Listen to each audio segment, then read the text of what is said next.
கலைஞரின் கரம் பற்றி பேரலையாய் எழுவோம் என்றும் தமிழ்நாடு காப்போம் என்றும் துணை முதலமைச்சர் உதயநிதி ஸ்டாலின் கூறியுள்ளார்.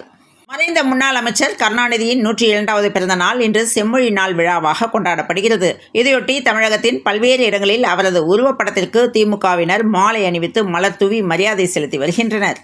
முத்துவேல் கருணாநிதி ஸ்டாலின் எனும் நான் எனக் கூறி திமுக தலைவர் ஸ்டாலின் பதவியேற்று இன்றுடன் 1125 நாட்கள் முடிந்துவிட்டது.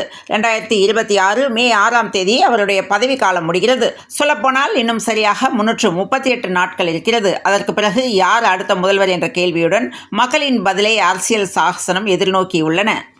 முத்தமிழறிஞர் கலைஞரின் பிறந்தநாள் இன்று கலைஞரிடம் எழுப்பப்பட்ட கேள்விகளும் அவற்றிற்கு அவர் அளித்த சுவாரஸ்ய பதில்களும் இந்நாளில் சிறப்பு தொகுப்பாக வெளியிடப்பட்டது. முன்னாள் முதல்வர் கருணாநிதியின் பிறந்தநாளை ஒட்டி அண்ணா அறிவாலயத்தில் உள்ள அவரது திருவுருவ சிலைக்கு முதல்வர் மு க ஸ்டாலின் மலர் தூவி மரியாதை செலுத்தினார்.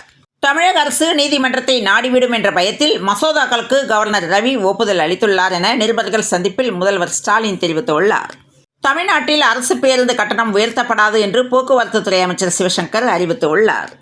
நீங்கள் ஏற்றிய திராவிடத்தையே எப்போதும் நெஞ்சினில் கனன்று எரிகிறது என கனிமொழி தெரிவித்துள்ளார். பணிவு, இரக்கம், அன்பு, புரட்சி, தமிழ், அறம், மனிதம், அரசியலை உங்களிடமே கற்றுக்கொண்டோம் என்றும் தமிழ் போல் வாழ்க உன் புகழ் என கலைஞர் பிறந்தநாளை ஒட்டி திமுக எம்பி கனிமொழி பதிவிட்டுள்ளார். முத்தமிழுக்கு செம்மொழி சிறப்பு செய்த காவலர் என்று கருணாநிதிக்கு மு க ஸ்டாலின் புகழாரம் தெரிவித்துள்ளார்.